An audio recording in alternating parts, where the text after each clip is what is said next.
welcome back. Now, it's now become a usual practice in Nigeria for former governors to seek election to the National Assembly after completing their term of office. In fact, the Senate and House of Representatives have become a form of retirement home for these ex-governors. Of course, you wouldn't find any of them actually in the House of Representatives. They are all in the Senate. Right now, about 22 states in the country have passed the life pensions law for former governors and ex-public officials. So what happens is a former governor who is now a serving lawmaker or is appointed as a minister continues to receive huge sums of money as pensions and allowances from their respective states, in addition to the normal salaries they're entitled to in their new political positions. Recently, the Zamfara state government repealed the pension law which provided benefits of 700 million naira annually for upkeep of former governors and their deputies. In 2017, the Socio-Economic Rights and Accountability Project, SERAP, sued the federal government over this collection of double pay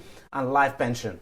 And the good news is that the Federal High Court in Lagos has now ordered the affected ex-governors to refund all the retirement benefits they have received from their various states. The court also ordered the Attorney General of the Federation, Abubakar Malami, to challenge the legality of states' pension laws permitting ex-governors serving as senators and ministers to receive these undue benefits. Now, this is a major step, if you ask me. And right now, the face behind the group that filed this particular case, I should say, that's the executive director of SERAP, Adeto Kumbo Momoni, is here with me in the studio. Thank you very much for coming on the program. It's a pleasure. I should say congratulations that you were able to convince the Federal High Court to agree with your position. Thank you very much. It's a pleasure coming here. Let me tell you the background to the case. We discovered that about 22 or 24 states, one after the other, passed these legislations. And what does the legislation say? The legislation says a retired governor who is a minister, who is now a senator, will be entitled to certain bogus amount. We felt that apart from the unconscionability of this various legislation, it is too immoral. For a country as poor as Nigeria. Yes, a country that we are still talking about 30,000 naira for the minimum Majority paid. live in poverty. Yes. Absolute poverty. So we now said, when legislation like this exists, it should concern the Attorney General of the Federation as the chief law officer of Nigeria. That was the case we took to court. Now, the Attorney General of the Federation responded formally. He filed a series of preliminary objections, which was dismissed by the court. The court now said, and in fact, when the judge, the Federal Court judge, Honorable Justice Oguntoyibo, was part of the judgment was that I disagree with the Attorney General of the Federation to say those legislations cannot be questioned. I disagree with the Attorney General to say it should not be SERAP's business. Whose business should it be when legislations like that exist within the polity? It should be the business of the Attorney General of the Federation as the chief law officer of the country. So the final thing the judge said was that I direct that the Attorney General of the Federation should take steps urgent to challenge the legality or otherwise of those laws. That is the pronouncement. So it is not SERAP's business to ensure compliance now. So it's now the business of the Attorney General to take the matter up in court. So that doesn't that leave a loophole? So if the Attorney General chooses not to, what happens? No. He is a law officer of Nigeria. He dare not choose not to, because once a court makes a pronouncement that is clear and unambiguous, in civility, in democracy, it does not lie in the mouth of the person. But is there anything SERAP can do should that happen? Because now, the court has asked us to report to court on the 3rd of February about compliance. So the court has not made a pronouncement.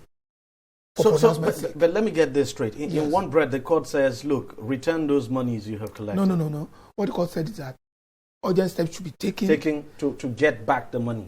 To nullify those laws.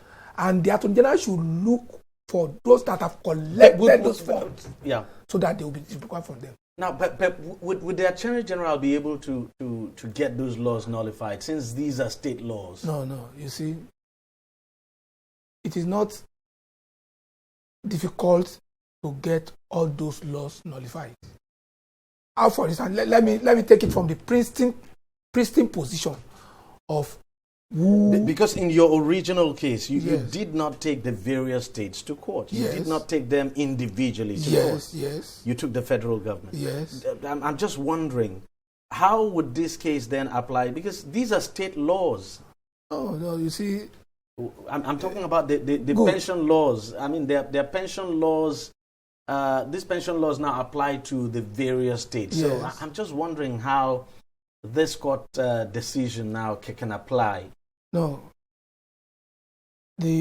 What the judgment said was that the Attorney General should take immediate action to file a case in court to nullify or to set aside those laws. Because they are not in consonance with the Constitution of the country. Exactly. That's the point that must be made. The court also said, after you have set aside those laws, then any state governor that had collected such money should be looked at, and the recovery of... From your own investigation, do we have former state governors, for instance, who are in the National Assembly as senators, who are still collecting this money? No, what we learned is that a lot of them collected. You remember Saraki was collecting it earlier. Exactly. And when we took the matter to court, he said he wrote to stop it. To stop it. That means he had collected. So yeah. This judgment, once the Attorney General comes to say, I want to implement the judgment, will affect him. And a lot of them that have collected it. What do you make of this decision by the Zamfara state government?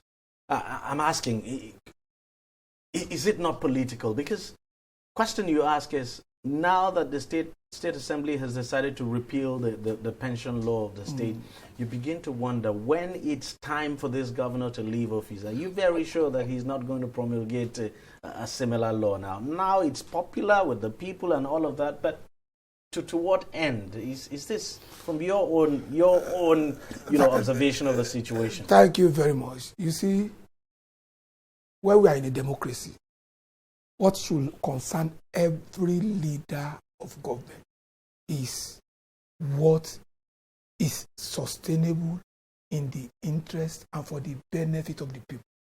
When we stop making laws that prioritize what is beneficial to the people, then we have started losing it. For example, Zamfara 2 has this challenge of paying 30,000 naira minimum wage. Zamfara state cannot say, I am a sustainable state. The revenue that I collect is enough to take care of the needs of the Absolutely not. So when you see that type of situation, and you are now saying former governors who had opportunities profiting and benefiting themselves earlier should now be given such terrible allowances or pensions, then I want to say, whose benefit, whose interest are you pursuing? Should it be the greatest happiness for the greatest number of people of Zamfara state, or the various states, or the benefit and interest of the governor that has left, or the deputy governor that has left, or former public officials that have left? So that became the crucial question to be asked. And at the rate, if these laws are allowed to stay, and you have the laws in quite a number of states. So let me come in. Let me cut in immediately. How many governors have they produced? That's How the question. many deputy governors have they produced? Because I'm just wondering that in the next 30 to 40 years, how sustainable that would is it the be? question. That is the question. It just would. Because you're going to have a huge turnover of former governors and deputy governors. And deputy governors. How sustainable will that be? That is the question they refuse to answer.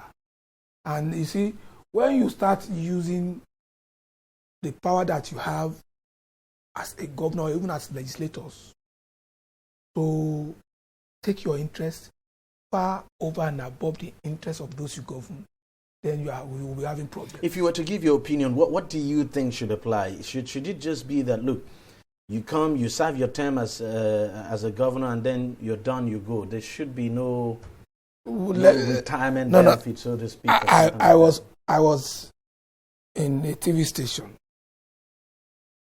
and they brought the former Speaker of the Lagos State House of Assembly, Ikuforoji, and he was saying what they looked at in Lagos State was the interest of Babaja Konde. I now say, if you are looking at the interest of Babaja Konde, that should not even be an argument. You see, when you have elected, you have decided to be voted for, it is by choice that you say, I want to be governor. So nobody needs to compensate you for that. Remember that the population of Lagos State, conservatively, let's say it's 15 million now. There are a lot of other people who had not been elected governors. That when you are governor, you have benefits of the office. When you retire as governor, that the fact that you are a former governor of Lagos State opens door for you. You know how you profit and take benefit as governor. So nobody should now overcompensate you. Let's take it from the idea of pension.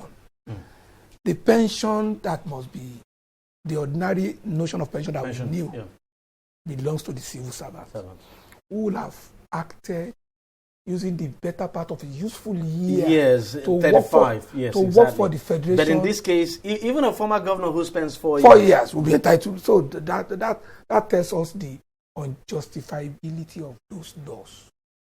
And that, I think... But don't you think those who made those laws decided to make the laws just as a way of preventing corruption? That look, if I was governor and I know that my retirement benefits are huge, then the temptation to want to steal and keep would not be there. Thank you. The existence of that law, has it prevented? Of course not. It's a question. So that we don't come to suffer double jeopardy. If you want to prevent corruption, has it actually prevented corruption? We know what had happened when most of them administer the various. So that is not a good defense to the issue that we are talking about. Okay, just before I let you go, on this case now, should the Attorney General, fail to do what he's been asked to by the court? Yes. Is there any role that SERAP can actually, is there a way SERAP can actually come in here? Or no, good. You just become, good. Just an observer in the process now? Good. We know that a judge or a court of competent jurisdiction that makes a pronouncement clear and unambiguous is not making it for fun. Judgment of competent court of competent jurisdiction must be obeyed. The Attorney General chooses not to obey, we will proceed in contempt against him because it is a valid judgment of the court. It was not as if he was not present. He filed the necessary papers. He even contested on some technical grounds, which the court refused to agree with him. He said it's not SERAP business. The court said, I do agree with you. He said, when laws exist in Nigeria, because they are state law, they cannot be challenged because I don't agree with you. So let him come and tell the court why he will not obey that order.